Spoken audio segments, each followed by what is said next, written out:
Thank you, Mr. Chairman, and thank you to our witnesses for joining us this morning. In North Carolina, Governor Cooper recently issued an executive order emphasizing the importance of skills-based hiring.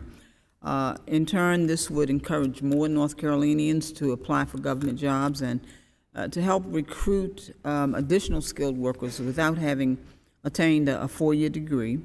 In your testimony, Dr. DuBrois, you identified 13 state governments that have removed degree requirements for their jobs classifications.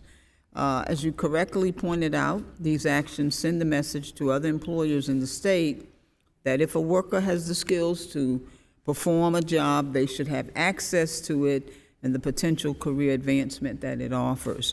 So would you elaborate just a bit more on how state governments are currently benefiting from the adoption of skills-based hiring practices? Thank you so much for the question.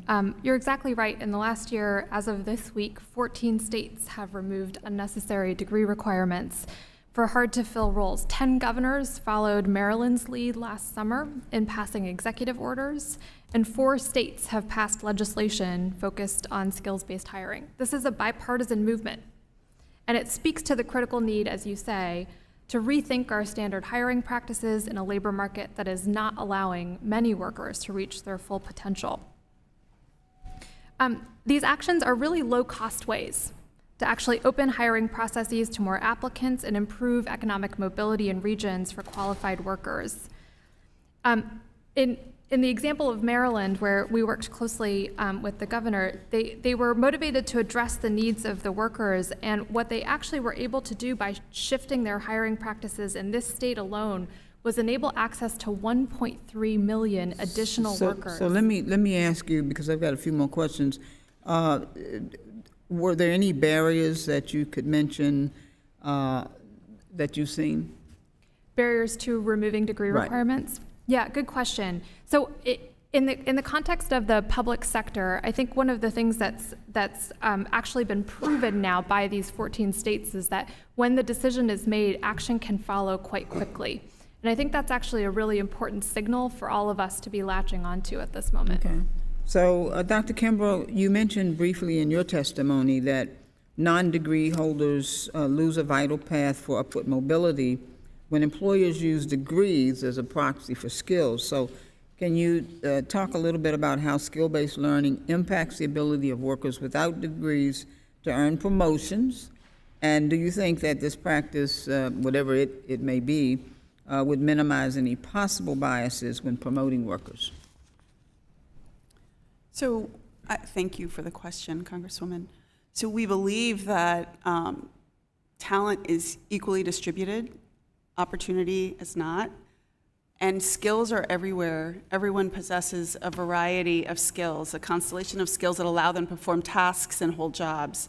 To the extent that workers are able to embrace learning, and we see this on our own platform with more and more people choosing to invest in themselves through online learning courses or through taking classes at community college and adding those skills to their profile. We see